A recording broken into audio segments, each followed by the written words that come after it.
মূলত writ petition কিভাবে করতে হয় এবং what is the jurisdiction of writ petition এটা শুরু করব। তোমাদের ক্ষেত্রে তো সাব্বির রিট পিটিশন আমরা শুরু করিনি এখনো, তাই তো?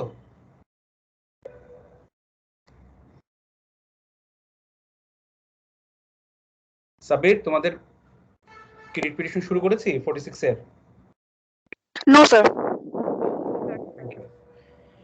তো রিট পিটিশন আমরা আজকে কিভাবে করব বা কি জুরিসডিকশনের আন্ডারে আমরা করতে পারি সেটা নিয়েই মূল আলোচনাটা আজকে আমরা করব। প্রথমেই তোমাদেরকে আমরা দেখব যে আর্টিকেল 102 অফ দ্য কনস্টিটিউশন সেটাতে আমরা করেছি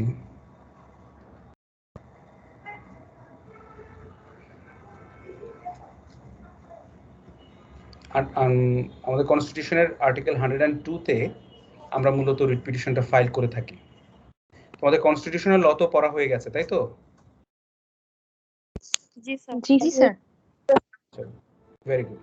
সো আমরা জানি যে যখন there is no other efficacious remedy এবং যখন আমাদের ফান্ডামেন্টাল রাইটস ভায়োলেট হয়ে থাকে তখন আমাদের রিট জুরিসডিকশন এর আওতায় যে কোনো মামলা করার সুযোগটা আমাদের থাকে। তো কেউ কি আমাকে বলতে পারবে আর্টিকেল 102 তে কি আছে, কয় ধরনের রিটের কথা বলা আছে? এনিওয়ান? তোমার ক্যামেরা ক্যামেরা যদি অন করে বলতে পারো তাহলে সবচেয়ে ভালো হয়, তাহলে ইন্টারঅ্যাকশনটা একটু মনে হবে যে কথা বলতেছে কারোর সাথে।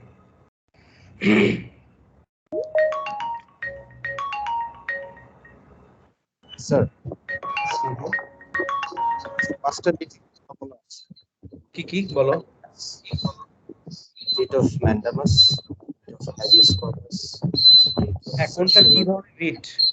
Like mandamus, habeas corpus, certiorari, writ of prohibition, আরেকটা কি? Sir prohibition order, prohibition. হ্যাঁ, প্রহিবিশন তো আমি বললাম, আর আরেকটা কি? Quo warranto. Sir writ of quo warranto. Quo warranto, right? QUOWARRANTY, right? So quo warranto যারা বলছো, কেউ কি আমাকে, মানে তোমরা হাত তুলতে পারো, you have the hand raising option I guess. So hand raising অপশনটা ইউজ করে তোমরা আমাকে বলতে পারো যে কো ওয়ারেন্টো কোন ক্ষেত্রে করা হয় বা এটা কি ধরনের রিট। হ্যাঁ, সামির বিন শিব্বির, তুমি ক্যামেরা অন করে বলতে পারো। একটা গভর্নমেন্ট পোস্ট যদি কেউ হোল্ড করে রাখে উইদাউট ডিউ পারমিশন, যদি কোনো এলিজিবল সে না, তো এটার জন্য তাকে কোয়েশ্চেন করা যায় বা চ্যালেঞ্জ করা যায় আর কি, কেউ রিট অফ কিউ ওয়ারেন্ট। আচ্ছা, তোমরা কেউ একটু জিল্লুর রহমান আছে, ওকে একটু বলো যে ওর একটু বোধহয় কোনো একটা প্রবলেম আছে যে জন্য সে ঢুকতে পারছে না। ওকে, সামির বিন শিব্বির কি যেটা বলেছে কোয়ারেন্ট সম্পর্কে মোটামুটি ঠিক আছে? কেউ এর সাথে কোনো কিছু যুক্ত করতে চায়, কোনো উদাহরণ দিতে চায়?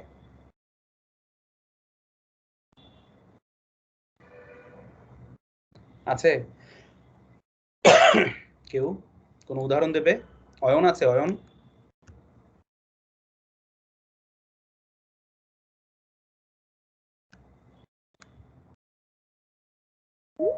হ্যাঁ, অয়ন আছে। আমি একটু অ্যাড করতে চাই যে by what warrant or by what authority he has hold that post, এটা চ্যালেঞ্জ করা হয়। ওকে, ফাইন, ঠিক আছে। আমি জানতে চাচ্ছি যে কেউ কোনো, তোমরা ডেফিনেশনটা দিয়েছো, এখন as a lawyer what I want is a practical example. ঠিক আছে, এমন কোনো একটা ঘটনা কি আছে পত্রিকার পাতায় পড়েছো, কোনো কেসে পড়েছো যেখানে কো ওয়ারেন্টো কি সেটার উদাহরণ দেয়া আছে? স্যার যখন হচ্ছে কোনো একটা রিপ্রেজেন্টেটিভ অফিস, যেমন হচ্ছে ইউনিয়ন পরিষদের চেয়ারম্যানের অফিস, তাদের মেয়াদ উত্তীর্ণ হয়ে গেছে কিন্তু তারপরেও তারা পদটা হোল্ড করে বসে আছে, সো তখন হচ্ছে স্যার কিউ ওয়ারেন্টোর রিট পিটিশন করে এই কোশ্চেনটা করা যায় যে কোন অথরিটিতে তারা অফিসটা হোল্ড করতেছে। Right, that's a good example, thank you. Okay, now what about writ of prohibition? অন্য কেউ বলতে পারবে? অন্য কেউ হাত তোলো, যারা বলছো তাদের বাইরে। রিট অফ প্রহিবিশন, দেখো এগুলো কিন্তু তোমাদের একদম ঠোঁটের আগায় থাকতে হবে, মানে আমি না জানলেও চলবে কিন্তু তোমাদের কিন্তু জানতে হবে। তোমরা আগামী 6-7 মাসের মধ্যে বিভিন্ন জায়গায় পরীক্ষা দেবে। ওকে ফয়সাল, রাতুল বলো। রাতুল বলো, ক্যামেরাটা অন করে দিলে ভালো হয় রাতুল। আর সামির বিন সিব্বির, তুমি আগে অ্যানসার দিয়েছো, তোমাকে আর সুযোগ দিতে পারছি না। তুমি হাত নামাও। রেট অফ প্রহিবিশন হচ্ছে যখন কোনো সুপ্রিম কোর্ট বা কোনো হায়ার কোর্ট যখন কোনো লোয়ার কোর্টকে কোনো একটা ডিসিশন বা কোনো একটা থেকে মানে বিরত রাখতে চায়, বা কোনো একটা ট্রাইব্যুনালকে কোনো একটা অর্ডার পাস করা থেকে বিরত রাখতে চায়, তখন স্যার রিট অফ প্রহিবিশন হয়।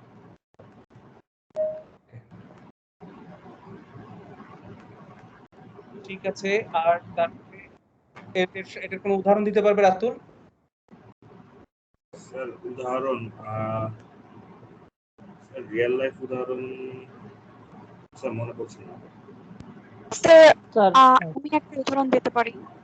হ্যাঁ, ক্যামেরাটা অন করে কথা বলতে পারবে kindly, if you don't mind. Yes কি কথা বলছো? It's not a big problem.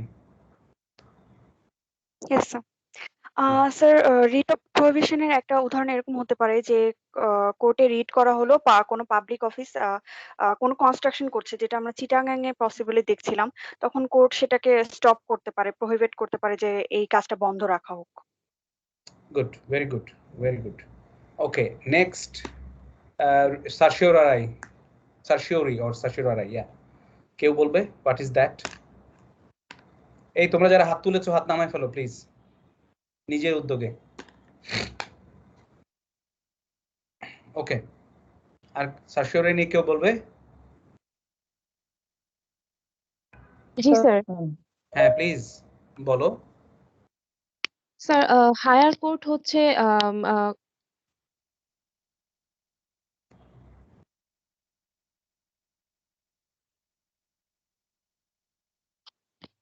হ্যাঁ কে বলছিলে?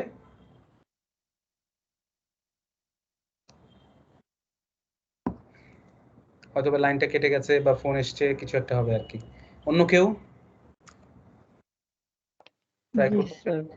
হ্যাঁ প্লিজ সাবির বলো। স্যার কোনো অ্যাক্ট হয়ে গেছে বা প্রসিডিং মানে হয়ে গেছে আর কি, তারপরে স্যার সেটা যদি লিগ্যাল ইফেক্টটাকে বাড়িত করা হয়, কোনো প্রসিডিং দেওয়া হয়, সেটা হচ্ছে রিট অফ সার্টিওরি। মানে স্যার কোনো কাজ হয়ে গেছে এবং তারপর তাকে বলবে যে আপনি যেটা করেছেন সেটা কোনো লিগ্যাল ইফেক্ট নেই আর কি। উদাহরণ বা কোনো কেস? উদাহরণ দিয়ে বলতে পারি স্যার। জি স্যার। স্যার সাধারণত স্যার ছোট উদাহরণ যদি দিই স্যার, সাধারণত কোয়াশমেন্ট হয় স্যার, যে কোনো কেসের কোয়াশমেন্ট হয়ে যায়। প্রসিডিং ফলো না করলে সাধারণত কেস কোয়াশমেন্ট হয়ে যায় হাইকোর্ট অথরিটির কাছে। যে কিন্তু সেইটা তো আর সাবির, কারণ হচ্ছে তুমি যে কোয়াশমেন্ট সেটা অবশ্যই রিট হবে না স্যার। স্যার আরো যদি উদাহরণ দিই, ক্যাপিটাল এ এর আন্ডারে থাকবে তাই না? জি স্যার। 561 ক্যাপিটাল এ এর আন্ডারে গেলে তো যেখানে আদার অল্টারনেটিভ লিগ্যাল রেমেডি আছে সেখানে তো আর রিটে হবে না। সুতরাং তোমার উদাহরণটা দিতে পারছি না। So is there any other example or anyone else wants to step in? Sir বলো। কোর্ট যদি স্যার কোনো রিকুইজিশন, স্যার কোর্ট যদি স্যার কোনো প্রপার্টি রিকুইজিশন করে এবং রিকুইজিশনের পরে যদি রিকুইজিশনের বিপক্ষে যখন আপিল করা হয় এবং সেটা যদি স্যার কোর্ট পরে গৃহীত করে আর কি, করে যদি রিকুইজিশনটাকে ক্যান্সেল করে বা সরকার যেটা নিয়েছিল সেটাকে ফেরত দেওয়ার একটা ব্যবস্থা করে আর কি স্যার, সুও মোটো জারি করে, রুল জারি করে, তাহলে সেটাও একটা সার্টিওরি হতে পারে। ওকে, দেখি আর কেউ কিছু যুক্ত করতে চায় কিনা সার্টিওরির সাথে। এনিওয়ান? রাতুল তুমি কিছু বলতে চাও?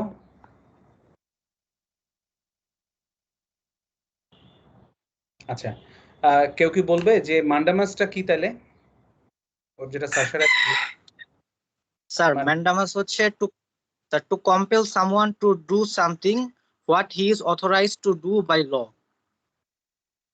গুড, বইয়ের থেকে তো সুন্দরভাবে আমরা এটা শোনাইতে পারি। আবিদ, উদাহরণটা কি সেটা বলো। Give me an example. Sir suppose হচ্ছে কোনো অফিসার বা কোনো সরকারি কর্মকর্তা কোনো একটা কাজ মানে হচ্ছে তার হচ্ছে কোনো একটা কাজ করা উচিত, সেটা হচ্ছে সে না করে অবহেলা করছে, সেক্ষেত্রে স্যার তাকে বাধ্য করা ওই কাজটা করতে। উদাহরণ দাও যে এই কাজ ওই কাজ, এর একটা উদাহরণ দাও। স্যার যদি বলি যেমন কোনো পুলিশ অফিসার, সে সাপোজ হচ্ছে সে কোনো এফআইআর নিতে বাধ্য, কিন্তু সে যদি এফআইআরটা না নেয় সেই ক্ষেত্রে তাকে বাধ্য করা এই এফআইআরটা নেওয়ার জন্য, এরকম কিছু। একইভাবে সাব্বির যে প্রশ্ন মানে ভুলটা করেছে, তুমিও সেই ভুলটা করেছো। কি ভুল করেছো বলতে পারবে তোমার এই উদাহরণের মধ্যে? সরি স্যার, বুঝতে পারতেছি না। না, তুমি বলেছো একটা এফআইআর নিতে বাধ্য করার জন্য তুমি ম্যান্ডামাস করবে, কিন্তু তোমার এই উত্তরটা খুব সিম্পল হয়ে গেছে এবং উত্তরটার মধ্যে একটা ভুল আছে। সেটা কি ভুল? That's what I want to know. সেটা স্যার এটার একটা এফিকাসিয়াস রেমেডি আছে আর কি। রাইট, এটার এফিকাসিয়াস রেমেডি আছে। কি রেমেডি আছে সাব্বির? স্যার কোর্টে মামলা করা যাবে। হ্যাঁ, কোর্টে মামলা করা যাবে। কি হিসেবে মামলা করা যাবে সাব্বির? তোমাদেরকে তো পড়িয়েছি। সিআর কেস করা যাবে স্যার, কমপ্লেইন রেজিস্টার করা যাবে স্যার। সিআর পুরোটা বলো স্যার। কোর্টে স্যার কমপ্লেইন রেজিস্টার করা যাবে স্যার, মানে স্যার ওটাকে বলে সিআর কেস বলে আর কি। রাইট, সিআর কেস করা যাবে। সেকশন সিআরপিসি কোন সেকশন মনে আছে?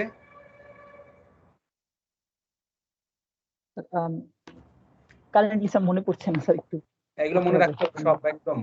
আমি কোনো উত্তর দিব না, as I have told you. মানে আমি অ্যাজ ইফ আমি জানি তা না, আমি নাও জানতে পারি, কিন্তু কথা হচ্ছে আমি উত্তর দেব না, উত্তর তোমাদেরকে বের করতে হবে। ঠিক আছে? That is the task of this class. Okay, Abid তুমি কি বুঝতে পেরেছো তোমার কি ভুল হয়েছে উত্তরটাতে? জি স্যার। সেই ক্ষেত্রে তুমি অন্য কোনো উদাহরণ দেবে? স্যার এখন মাথায় আসতেছে না অন্য কিছু। আচ্ছা শিববীর বলো। শিববীর বারবার হাত তুলতেছো, তোমার উদাহরণটা শুনি।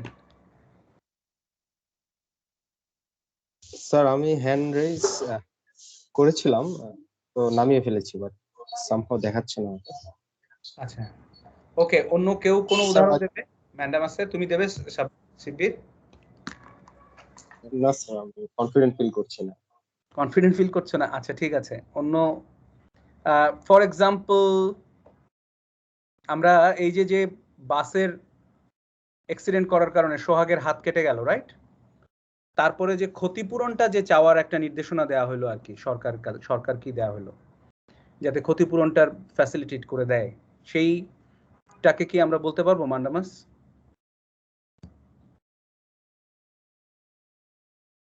এনিওয়ান কেউ বলতে পারবে যে সেটাকে আমরা মান্ডামাস বলতে পারবো কিনা? Okay, what is habeas corpus? Directory order ছিল, তো একটা ডিরেক্টরি অর্ডার ম্যান্ডামাস হিসেবে বলা যায় স্যার। বলা যায় ডিরেকশন ছিল, তাই না? আচ্ছা, habeas corpus, what is habeas corpus? To bring somebody in front of the court. Habeas corpus মানে হচ্ছে কর্পাস শব্দটার মানে হচ্ছে body. Bring the body before the court, right? জান্নাতুন নাইম বলো। যদি স্যার এটাই বলতে যাচ্ছিলাম, যদি কাউকে কোনো আইন শৃঙ্খলা বাহিনীর লোকজন যদি কোনো ব্যক্তিকে তুলে নিয়ে যায়, তখন হচ্ছে তার আত্মীয় স্বজনরা যদি না জানে যে ওই লোকটা এখন কোথায়, তখন সে এই রিটটা করতে পারে যে কোর্টের সামনে যেন ওই ব্যক্তিকে প্রেজেন্ট করা হয়। Absolutely right. আচ্ছা, শুধু কি এই ক্ষেত্রেই ব্যবহৃত হচ্ছে এখন? আর কোন ক্ষেত্র কি আছে যেখানে এটা ব্যবহৃত হচ্ছে খুব বেশি কোর্টে? আলী আল রাফসান, আমি সবাইকে একটু অনুরোধ করবো, যদি কথা বলো তোমরা যদি ক্যামেরাটা অন করো, তাহলে অ্যাটলিস্ট মানে তোমাদের সাথে তো আমার দেখা হওয়ার, ধরো আগামী সপ্তাহে আসলে আর দেখা হবে, এই জন্য if it's not too tough. Rafsan, can you switch on your camera and answer?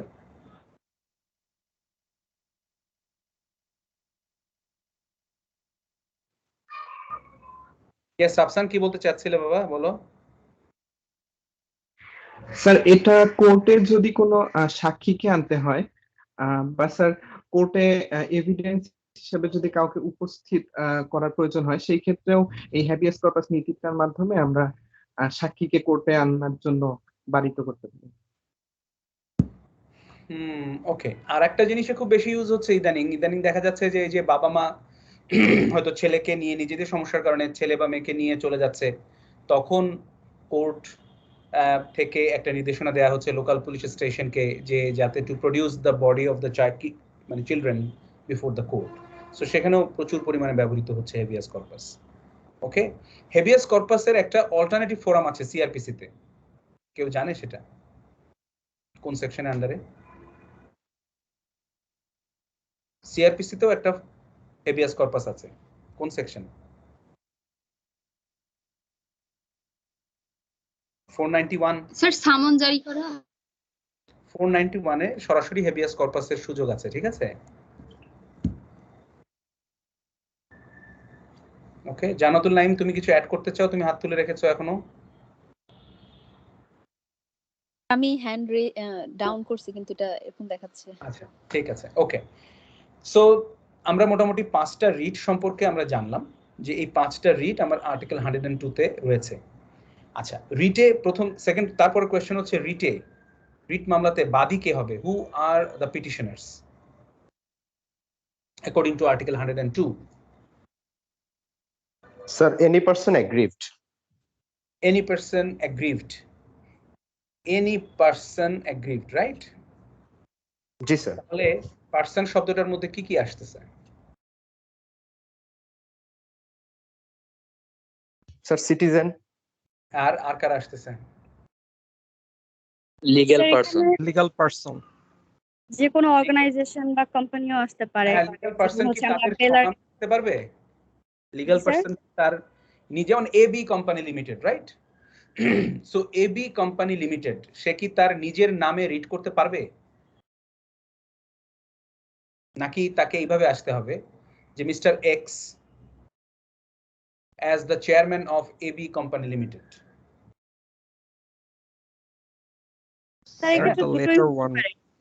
Company হিসেবেও আসতে পারে, আবার অর্গানাইজেশন মানে সে ব্যক্তি হিসেবেও আসতে পারে। যেমনটা আমরা হচ্ছে বেলা বা ব্লাস্টের অনেকগুলো কেসে দেখতে পারি যে তারা সরাসরি অর্গানাইজেশন হিসেবে কোন একটা মামলা মানে রিপিটিশন করে থাকে। You are wrong in that case. সেখানেও নাম থাকে, যে advocate Rezwana Chowdhury, executive director BELA, এভাবে নামটা আসে, ঠিক আছে? কিন্তু স্যার বেলা তো কোনো জুরিডিক্যাল পারসন না। কে? সরি, বেলা তো কোনো জুরিডিক্যাল পারসন না, যেটা এবি কোম্পানিকে আমি জুরিডিক্যাল পারসন হিসেবে ট্রিট করতে পারবো, কিন্তু আমি তো বেলাকে জুরিডিক্যাল পারসন হিসেবে ট্রিট করতে পারবো না। You are wrong in the sense যে বেলা কিন্তু জুরিডিক্যাল পারসন, কারণ সে এনজিও হিসেবে তার রেজিস্ট্রেশন আছে, ঠিক আছে? সুতরাং আমরা যদি দেখি যে এনি পার্সনের মধ্যে প্রথমত হচ্ছে সিটিজেনের কথা তোমরা বলেছো, ফরেনাররাও করতে পারবে, তাই না? এই যে জাপানি ভদ্রমহিলা হেভিয়াস কর্পাসের মামলা করেছে তার বাচ্চাদের দেখার জন্য, সেটা তো উনি সিটিজেন হওয়ার পরও করতে পেরেছেন, তাই না? So any person, whether you are a citizen or you are an alien, you can file. Even if you are a legal person, then also you can file writ, but you have to be represented by some human. Okay? Now aggrieved শব্দটা দিয়ে কি বোঝাচ্ছি? এই যে যেমন ধরো এখন এই মুহূর্তে আমাদের ধর্মীয় সংখ্যালঘুদের উপরে যে আন্দোলন সংগ্রাম হয়ে গেল, মানে যে ঝড়ঝাপটা চলে গেল, যে আক্রমণগুলো হয়ে গেল, এই ব্যাপারে তোমরা কেউ কি রিট ফাইল করতে পারবে? স্যার এখানে ব্যাপারটা হচ্ছে যে আমি যদি রিট ফাইল করতে যাই আমার ইন্টারেস্ট থাকতে হবে, যে আমার কোনো ইন্টারেস্টের হচ্ছে ক্ষতি হয়েছে। আমার যদি আমার কোনো ইন্টারেস্টের ক্ষতি না হয় সেক্ষেত্রে আমি করতে পারবো না writ. Right, sir public interest litigation দিয়ে করা যাবে। পাবলিক ইন্টারেস্ট লিটিগেশনে কি যে কেউ করতে পারবে? মানে ও যে কথাটা বলেছে এই কথাটাকে তুমি কিন্তু ফেলে দিও না, ও কিন্তু এটা ভালো কথা বলেছে, আমি জানি না কে বলেছে, বাট যে বলেছো ভালো কথা বলেছো, যে ইন্টারেস্ট থাকতে হবে। ওয়াই ইউ আর অ্যাগ্রিভড সেটা তোমাকে প্রমাণ করতে হবে। Why do you think you are aggrieved, সেটা কিন্তু সবচেয়ে বড় প্রশ্ন মেরিটের দিক থেকে, ঠিক আছে? সেটা তোমাদেরকে দেখতে হবে।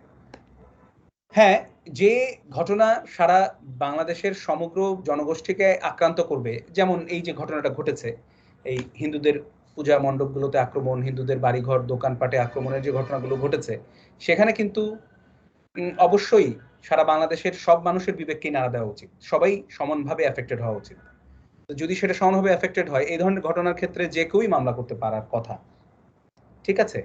কিন্তু যেমন বেরুবাড়ি মামলাটা তোমরা জানো তো? বেরুবাড়ি মামলাটা পড়েছো কখনো? জি স্যার। বেরুবাড়ি মামলাটাতে কিন্তু সবচেয়ে বড় প্রশ্ন ছিল যে আপনার বাড়ি বর্ডার এরিয়াতে না, বাট তারপরেও আপনি দাবি করছেন যে আপনি aggrieved. How you are aggrieved? সেখানে কিন্তু উনি বলেছিলেন যে as a citizen of Bangladesh আমার বাংলাদেশের সর্বত্র যাওয়ার অধিকার আছে, I have right to movement, ঠিক আছে? সো এই রাইট টু মুভমেন্ট আমার ব্যাহত হচ্ছে কারণ আমি যেতে পারছি না, that is my property. From that perspective কিন্তু পরবর্তীতে যে আমরা ছিটমহল এবং করিডোরগুলোর কথা এসছে সেগুলো চলে এসছে। এখন তো মোটামুটি এগুলো অদল বদল করার কারণে দেখো বেরুবাড়ির যে মামলাটার যে লং লাস্টিং এফেক্ট সেটি হচ্ছে যে এখন আমরা অদল বদল করে বিনিময়ের মাধ্যমে আমরা কিন্তু এখন আমাদের দেশের মধ্যে সংযুক্ত অংশগুলোকে পেয়ে গেছি, তাই না? সেই জায়গাটা, সুতরাং অ্যাগ্রিভড কথাটা কিন্তু তোমাকে প্রমাণ করতে হবে যে how you are aggrieved, right? Okay, অ্যাগ্রিভডের প্রশ্নতে যখন আমরা আসি সেখানে আমাদেরকে সবসময় মাথায় রাখতে হবে যে there has to be a direct connection with the sufferings, and sufferings of what? কি ভায়োলেশন হতে হবে বলো তো? কি ভায়োলেট হলে তুমি রিড করতে পারছো? Fundamental rights. Fundamental rights. এই ফান্ডামেন্টাল রাইটস কোথায় বলা আছে কনস্টিটিউশনের? পার্ট 3 তে, আর্টিকেল 44। শুধু আর্টিকেল 44? Oh come on. না স্যার, ওখানে বলেছে যে মানে সুপ্রিম কোর্ট এটা সেভ করবে ফান্ডামেন্টাল রাইটস গুলো, মানে অ্যাক্সেস টু জাস্টিসের কথা বলা আছে অ্যাজ এ ফান্ডামেন্টাল রাইট। আচ্ছা ঠিক আছে, কিন্তু কথা হচ্ছে কত আর্টিকেল থেকে কত article? Article 26 to article 47। Article 26 to 47। Okay ঠিক আছে, সেটাও আমি রাখলাম। এখন এটা কে ভায়োলেট করলে রিটে যাওয়া যাবে? এখন আমরা বিবাদীদের কাছে আসি। বিবাদী কারা? বিবাদী কারা হবে? আমি হতে পারবো, আমি তাপস কান্তি বল, আমার বিরুদ্ধে আমি তোমাদেরকে কথা বলতে দিচ্ছি না ক্লাসে, তোমাদের ইসে বন্ধ করে রেখেছি। Just a second, I have to take this call.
So sorry, one more time, let's get back to the petitioner কারা হবে, কার কে তোমার ফান্ডামেন্টাল রাইট ভায়োলেট করলে তুমি তার বিরুদ্ধে রিট পিটিশন ফাইল করতে পারবে? হু আর দ্য যে কেউ হতে পারে, যে কেউ। আমি হলো আমার বিরুদ্ধে তুমি রিট ফাইল করতে পারবা? স্যার গভর্নমেন্ট অথরিটি হতে হবে, রাইট? গভর্নমেন্ট অথরিটির বিরুদ্ধে রিট ফান্ডামেন্টাল রাইটস ভায়োলেট যদি পার্সোনাল কোনো, ধরো রাবেয়ার ফান্ডামেন্টাল রাইট যদি জান্নাতুন নাইম ফাইল করে, ভায়োলেট করে, তাহলে রাবেয়া জান্নাতুন নাইমের বিরুদ্ধে সিভিল বা ক্রিমিনাল অ্যাকশন নিতে পারবে, কিন্তু রিট করতে পারবে না, ঠিক আছে? ধরা যাক জান্নাতুন নাইম যে মানে রাবেয়ার যে রাইটটা ভায়োলেট করেছে, রাবেয়া সেই জন্য পুলিশের কাছে এফআইআর করতে গেল, পুলিশ সে এফআইআর যদি না নেয় তাহলে সে সিআর মামলা করবে, যদি কোর্ট সিআর মামলা খারিজ করে দেয় তাহলে তার বিরুদ্ধে সে আপিল রিট করে করে আসতে পারবে। কিন্তু ধরা যাক জান্নাতুন নাইম যদি পুলিশ অফিসার হয়, she is not aam aadmi anymore, she is a police officer, সেই ক্ষেত্রে তার কোনো অ্যাকশনের এগেইনস্টে কিন্তু রাবেয়া দেওয়ান অবশ্যই রিট পিটিশন করতে পারবে। Is it clear? Yes, sir. ওকে, এখন রিট পিটিশন করলে ধরা যাক জান্নাতুন নাইম তোমার নাম ব্যবহার করছি, তুমি রাগ করো না আবার। আই অলসো প্রে নেক্সট উদাহরণটা সত্যি হোক, যে ধরে নেই Jannatun Naim deputy commissioner of Jamalpur, okay, she has become a deputy commissioner of Jamalpur. Rabeya Dewan জামালপুরের একজন সিটিজেন, তার বাড়িটার যে জমিটা, সেই জমিটা খাস খতিয়ানের মধ্যে চলে গেছে, অন্যায়ভাবেই চলে গেছে। এখন সেইখানে মামলা করতে গেলে রাবেয়া দেওয়ান, একটা রিট করতে গেলে রাবেয়া দেওয়ান সেইখানে কার কার বিরুদ্ধে কাকে 1 নাম্বার বিবাদী করবে?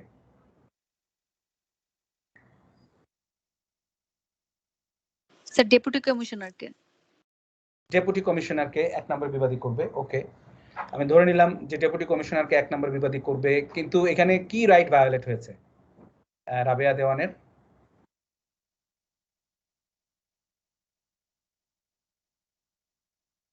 এনিওয়ান?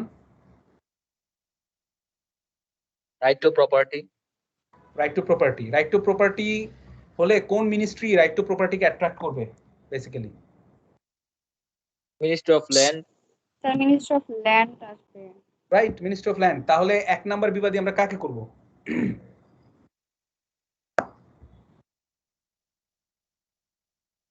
মিনিস্ট্রি অফ ল্যান্ডকে করব, রাইট?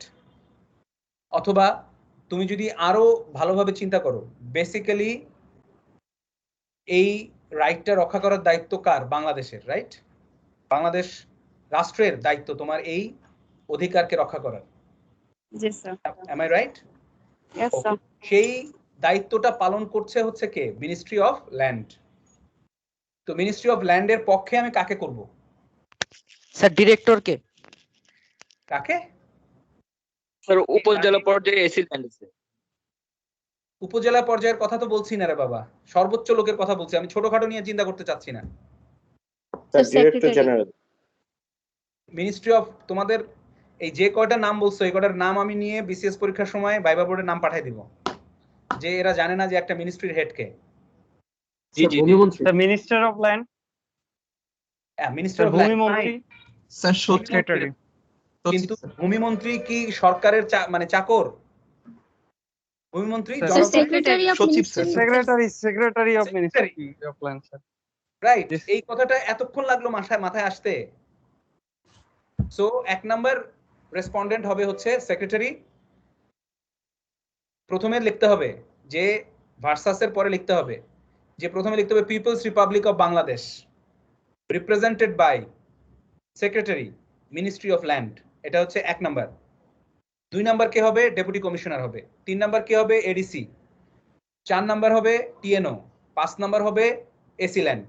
6 নাম্বার হবে ওসি অথবা এসপি। কেন ওসি অথবা এসপি হবে কেন? কেউ বলতে পারবে?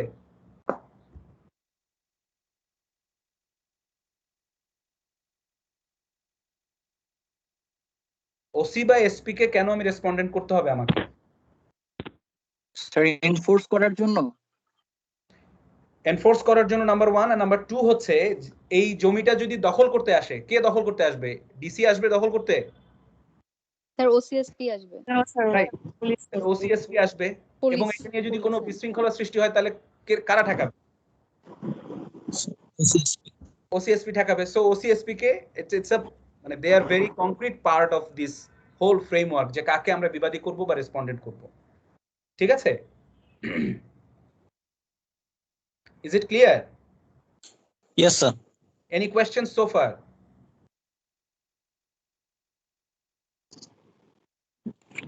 No sir. Okay, thank you. Sir writ যেটা বললেন যে শুধুমাত্র গভর্নমেন্ট অথরিটির এগেইনস্টেই করা যায়, তো অনেক ক্ষেত্রে আমরা দেখি যে চিকিৎসায় অবহেলার ক্ষেত্রে যে ধরনের মামলাগুলো হয়, দেখা যায় যে মানে ইকুয়াল আর এফিকেশিয়াস রেমেডি আর পাওয়া যায় না। তো সেক্ষেত্রে একটা অথরিটিকে কি মানে প্রাইভেটলি রিট করা যায় না? প্রাইভেটলি কাউকে রিট করা যাবে না। যদি করতে হয় তার কথা যে কোনো একটা হাসপাতাল তোমাকে মিসট্রিটমেন্ট করেছে, তোমার মিসট্রিটমেন্ট করার পরে তুমি সেই মিসট্রিটমেন্টের ব্যাপারে তোমাকে এই হাসপাতালের রেগুলেটরি বোর্ড হচ্ছে স্বাস্থ্য অধিদপ্তর অথবা মিনিস্ট্রি অফ হেলথ। তো তোমার তাদেরকে চিঠি লিখতে হবে। তারা যদি তোমার চিঠি পাওয়ার পরে কোনো তদন্ত না করে বা কোনো অ্যাকশনে না যায়, সেই ক্ষেত্রে তুমি রিট করবা। আর ইদানিং যেটা হচ্ছে সেটা হচ্ছে ভোক্তা অধিকারের কাছে তোমাকে এই চিকিৎসা যদি তুমি না পাও তাহলে সেটা রেমেডি ভোক্তা অধিকারও দিতে পারে, যদিও ভোক্তা অধিকারের এই চিকিৎসার ক্ষেত্রে রেমেডি দেওয়ার ক্ষেত্রে তাদের একটু লিমিটেশন আছে। তারা তোমার নালিশ গ্রহণ করতে পারবে, তারা তদন্ত করতে পারবে, যদি প্রাইমা ফেসি সত্যতা পায় তাহলে তারা পুরো বিষয়টি মিনিস্ট্রি অফ হেলথকে পাঠাবে, এইটুক তারা পারবে। কিন্তু তারা ওই তোমাকে মানে তোমার যে হাসপাতাল তোমাকে মিসট্রিটমেন্ট করলো তাদের বিরুদ্ধে সে কোনো মামলা বা কোনো পেনাল্টি দায়ের করতে পারবে না। সুতরাং এখন যেটা করা যায় সেটা হচ্ছে ভোক্তা অধিকারের কাছে যাওয়া যায়, এবং এই ধরনের রিট হলে খুব gross violation of fundamental rights না হলে কিন্তু ভোক্তা অধিকারের কাছে যাওয়াটাই শ্রেয়, তাহলে একটু দ্রুত রেমেডি পাওয়া যায়। ঠিক আছে, জি স্যার, থ্যাংক ইউ। ওয়েলকাম। ওকে, আমাদের এই ক্লাসে কি অয়ন দুইজন এখন, মানে একজন 46 না এর? স্যার, আমি জাহিদুল ইসলাম অয়ন। ও হ্যাঁ, তোমার গলার ভয়েসের এই অবস্থা কেন অয়ন, চেনা যাচ্ছে না? স্যার আজকে টেকনিক্যাল ডিফিকাল্টির জন্য আমি পিসি থেকে কানেক্ট করতে পারি নাই, তো এখন আবার ফোন থেকে যুক্ত হয়েছি, অবশেষে যুক্ত হতে পারলাম। ফোনের কারণে হতে পারে স্যার ভয়েস চেঞ্জ। আচ্ছা ঠিক আছে, ওকে ফাইন। তো এখন রিট দায়েরের ক্ষেত্রে কয়েকটা জিনিস একজন আইনজীবীকে অবশ্যই মাথায় রাখতে হবে। এর মধ্যে দুটো জিনিস তো আমরা আলোচনা করেই ফেললাম, যে কে অ্যাগ্রিভড পারসন সেটা সবসময় আমাদেরকে মাথায় রাখতে হবে, ফান্ডামেন্টাল রাইটস ভায়োলেট হয়েছে কিনা সেটা আমাদের মাথায় রাখতে হবে, কাদের বিরুদ্ধে আমি মামলা করছি সেটা আমাকে মাথায় রাখতে হবে। এর বাইরেও আমাদেরকে মাথায় রাখতে হবে যে কারণে তোমাদের বহু অ্যান্সারকে কিন্তু আমি বললাম যে তোমাদের অ্যান্সারটি সঠিক হয়নি। কেন বললাম? কারণ হচ্ছে আমাদেরকে মাথায় রাখতে হবে যে if there is any efficacious remedy and whether that is exhausted. ঠিক আছে, যেমন ধরো তোমার ভূমির মানে ল্যান্ড রেকর্ডে তোমার ভুল হয়েছে, ল্যান্ড রেকর্ডে তোমার যে বিআরএস রেকর্ড আছে সেই বিআরএস রেকর্ডে তোমার ভুল হয়েছে। এখন এই ভুল সংশোধন করার জন্য তোমাকে আসলে ল্যান্ড সেটেলমেন্ট কোর্টে মামলা করতে হবে। তো ল্যান্ড সেটেলমেন্ট কোর্টে মামলা করার পরে বাংলাদেশে কি হয়েছে, ল্যান্ড সেটেলমেন্ট কোর্টের পরে একটা ল্যান্ড সেটেল আপিল ট্রাইব্যুনাল হওয়ার কথা, গভর্নমেন্ট গেজেটও করে দিয়েছে, কিন্তু এখনো পর্যন্ত কোনো ট্রাইব্যুনাল বাংলাদেশে নাই। তো আমাদের এই আপিলটা করতে হলে তাহলে কি করতে হবে, যেহেতু এফিকেশিয়াস রেমেডি নাই সুতরাং আমাদেরকে কোথায় যেতে হচ্ছে, আমাদেরকে সরাসরি রিটে যেতে হচ্ছে। কিন্তু যে মুহূর্তে আপিল ট্রাইব্যুনাল হবে সেই মুহূর্তে কিন্তু আমরা লয়াররা আর তোমার এই ইসে যেতে পারবো না, কি বলে রিটে, রিটে কিন্তু আর রিটে আর যেতে পারবো না। সো এই যে রিটে আমরা যেতে পারবো না, সেই রিটে না যেয়ে আমাকে তখন পরামর্শ দিতে হবে যে আপনি ওইখানে যান। আবার ধরো অনেকের প্রপার্টি ব্যাংক ক্রোক করে নিচ্ছে, সরকারি ব্যাংক, তখন ক্লায়েন্টরা এসে আমাদেরকে বলে যে দাদা আগে এটা রিড করেন তারপরে দেখতেছি কি হয়। কিন্তু আমাদেরকে তখন বলতে হয় যে এটা আমি রিড করতে পারবো না, কারণ আপনি যদি এইটা থামাতে চান তাহলে আমাদের স্পেসিফিক রিলিফ অ্যাক্টে পার্মানেন্ট ইনজাংশনের মামলা করার সুযোগ আছে। সো আপনি পার্মানেন্ট ইনজাংশনের মামলা করেন, পার্মানেন্ট ইনজাংশনের মামলা করে আস্তে আস্তে আসেন। আমরা যে কোর্টে যে চাবো সেটা চাইলে কোর্ট আমাদেরকে দেবে না, কোর্ট আমাদেরকে না বলে দিবে একবারে। কথা বোঝা গেছে? আমাদেরকে খেয়াল রাখতে হবে যে বেশিরভাগ রেমেডির সিভিল রেমেডি আছে, বেশিরভাগ যা আমরা চাই রিটে এর বেশিরভাগই সিভিল রেমেডি আছে। এখন সেখানে যদি কোয়েশ্চেন অফ ফ্যাক্ট থাকে, যেমন কয়েকদিন আগে একজন ভদ্রলোক এসে আমাকে বলেছে যে দাদা আমার ক্লায়েন্টের রাজুকের আমার হচ্ছে আবাসিক অনুমতি আছে, কিন্তু আমি এখানে এখন দোকানপাট করে ফেলেছি, যেহেতু এটা আমি অনাবাসিক করতে চাই, কিন্তু তার আগেই রাজুক আমাকে চিঠি দিয়ে দিয়েছে 7 দিনের মধ্যে ইভাকুয়েট করার। এখন আপনারা রিট করেন। তা আমি বললাম এটা রিট করতে গেলে সবচেয়ে বড় প্রবলেম হচ্ছে এই প্রপার্টির মালিক আপনি কিনা, আপনাকে লিজ দিয়েছে কিনা রাজু, এবং লিজ দিয়ে থাকলে সেটা সঠিকভাবে লিজটা হয়েছে কিনা, এবং আপনি দখলে আছেন না অন্য কেউ দখলে আছে, সবকিছু এগুলো কোয়েশ্চেন অফ ফ্যাক্ট, কোর্ট এগুলো জানতে চাবে। সো রিটে যাওয়ার চেয়ে এখানে যেহেতু সাক্ষী গ্রহণ করার প্রয়োজন হবে, সো এই কোয়েশ্চেন অফ ফ্যাক্ট গুলো নিরূপণের জন্য আপনাকে সবচেয়ে বেটার হচ্ছে একটা পার্মানেন্ট ইনজাংশনের মামলা করা, করে সেখানে আপনি টেম্পোরারি ইনজাংশনের দরখাস্ত দিলেন, এই দিয়ে আপনি আটকে দিতে পারবেন।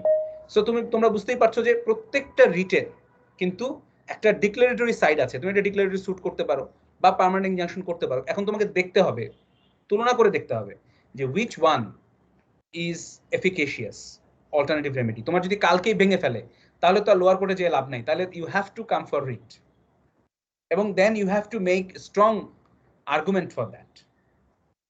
ঠিক আছে? সুতরাং আবারও আমি রিপিট করছি, প্রথমে দেখতে হবে অ্যাগ্রিভড পারসন ঠিক আছে কিনা, সত্যিই তার অ্যাগ্রিভনেস আছে কিনা। 2 নাম্বার হচ্ছে দেখতে হবে যে এফিকেশিয়াস কোনো রেমেডি আছে কিনা, সেটা এক্সস্ট করা হয়েছে কিনা।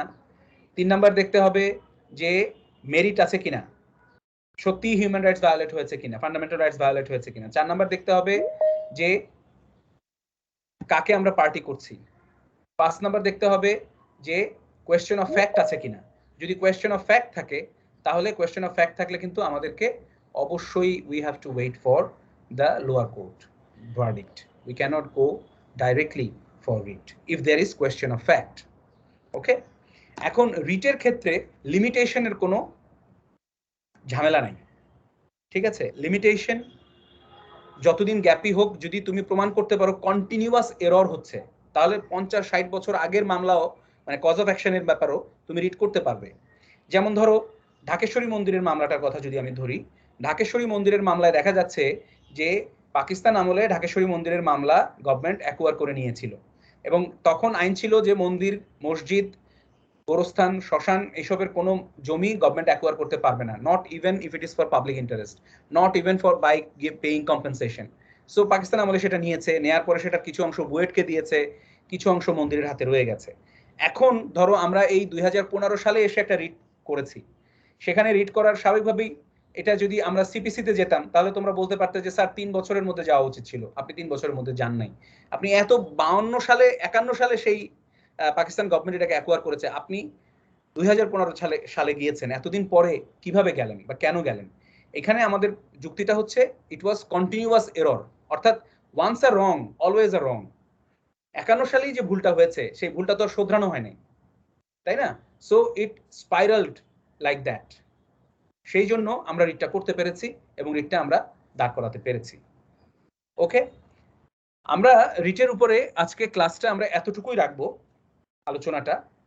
নেক্সট ক্লাসে আমি ইন দ্য মিন টাইম তোমাদেরকে একটা রিট পিটিশন তোমাদেরকে দেব, যেটা পিটিশনাররা করেন। এই রিট পিটিশন করার আগে আমাদেরকে একটা নোটিশ ডিমান্ডিং জাস্টিস সার্ভ করতে হয়। It's a legal notice, but ওইখানে সাবজেক্ট লেখা থাকে নোটিশ ডিমান্ডিং জাস্টিস। সো আমি তোমাদেরকে একটা নোটিশ ডিমান্ডিং জাস্টিসের ফরম্যাট দেব, এবং একই সাথে তোমাদেরকে আমি একটা এভিডেভিট ইন অপোজিশন দেব, যেটা গভর্নমেন্টের পক্ষ থেকে কোর্টকে উত্তর দেওয়া হয় এভিডেভিট আকারে। এখানে বিভিন্ন ধরনের এভিডেভিট হয়, এভিডেভিট অফ ফ্যাক্টস হয়, অর্থাৎ তুমি যদি নতুন কোনো ফ্যাক্ট স্বীকার করতে চাও, তুমি ক্লেম স্বীকার করে নিচ্ছ কিন্তু তুমি ফ্যাক্টের সাথে ডিফারেন্সিয়েট করছো, সেই ক্ষেত্রে তুমি কোনো নতুন ফ্যাক্ট দিলে এভিডেভিট ইন ফ্যাক্টস হবে। তুমি সর্ব দাবি অস্বীকার করছো তাহলে হবে এভিডেভিট ইন অপোজিশন, ঠিক আছে। আর কোর্ট থেকে তোমাকে কোনো নির্দেশনা দেওয়া হয়েছে যে আপনি এটা করেন, সেই ক্ষেত্রে তোমাকে দিতে হবে এভিডেভিট ইন কমপ্লায়েন্স। সেই এভিডেভিট গুলো আমি তোমাদের সাথে শেয়ার করব, so that you can go through them, এবং এগুলো কিভাবে লিখতে হবে, কি জিনিসগুলো আসবে সেগুলো আমরা নেক্সট ক্লাসে আলোচনা করব। কারো কোনো প্রশ্ন আছে এই মুহূর্তে? হ্যাঁ, মোহসেন বিল্লাহ বলো। স্যার আমার হচ্ছে যে এগ্রিপ্ট পার্টি হওয়ার ক্রাইটেরিয়াটা নিয়ে একটু প্রশ্ন ছিল। এই জায়গায় কি সবসময় আমাকে অ্যাকচুয়াল লসে দেখাতে হবে, নাকি আমার মেন্টাল বা সাইকোলজিক্যাল এগ্রিপ্ট যদি হই, বা পরোক্ষভাবে আমি সার্বিকভাবে এগ্রিপ্ট হই ওই মেন্টাল প্রমাণ দেখাতে হবে, তাহলে তোমাকে ডাক্তার, তুমি নিজে এসে বললা আমি পাগল হয়ে গেছি এই কারণে, তাহলে তো হবে না। ডাক্তার অনেক সময় হচ্ছে যে দেশের বা আমি যদিও প্রত্যক্ষভাবে এগ্রিপ্ট না হই, কিন্তু হচ্ছে পরোক্ষভাবে আমি মেন্টালি এই সিচুয়েশন গুলো মেনে না নিতে পারি, হচ্ছে যে যেটাকে বলে যে হৃদয়ের রক্তক্ষরণ, তো এরকমও তো আমি হতে পারি। হ্যাঁ, হৃদয়ের রক্তক্ষরণে তুমি হতে পারো, কিন্তু তোমার সেটা হৃদয়ের রক্তক্ষরণের মতন একটা ঘটনা হতে হবে। কথা বোঝা গেছে? যদি সেই হৃদয়ের রক্তক্ষরণটা ডাইরেক্ট হতে হবে, and it has to be relevant and connected with the actual cause of action. If it is not, then you cannot come forward. ঠিক আছে, ধরা যাক কোনো একটা হাসপাতালে একটা চিকিৎসার ভুলের কারণে কারো একটা পার্মানেন্ট ক্ষতি হয়ে গেছে, ঠিক আছে, তার আত্মীয় স্বজন কিন্তু আছে। এখন এই খবরটা পত্রিকাতে ছাপা হয়েছে, এই খবরটা পড়ে তোমার হৃদয় রক্তক্ষরণ হয়েছে, তুমি রিড করেছো, এই রিড কি মেইনটেনেবল হবে? You put yourself in the position of a judge. কথা বলছিলাম না, হচ্ছে যে একটা সিচুয়েশন যদি আমরা ধরি, যে বস্তিগুলা হচ্ছে পুরী, এই জায়গায় হচ্ছে বিভিন্ন ধরনের শপিং মল বা দরিদ্র যারা এই জায়গায় বসবাস করতো, তাদের তো হচ্ছে ওই জায়গায় রিড করার তাদের কোনো মানে ক্যাপাসিটি নেই। তুমি এই জন্য মোহসিন বললা একটু পড়াশোনা করতে হবে, একটু আইন সালিশ কেন্দ্রে যাও, আইন সালিশ কেন্দ্রে গিয়ে বলবা যে আমি পরাইল বস্তির মামলার কাগজগুলো দেখতে চাই, ঠিক আছে, অয়ন আছে, take help with from Ayan.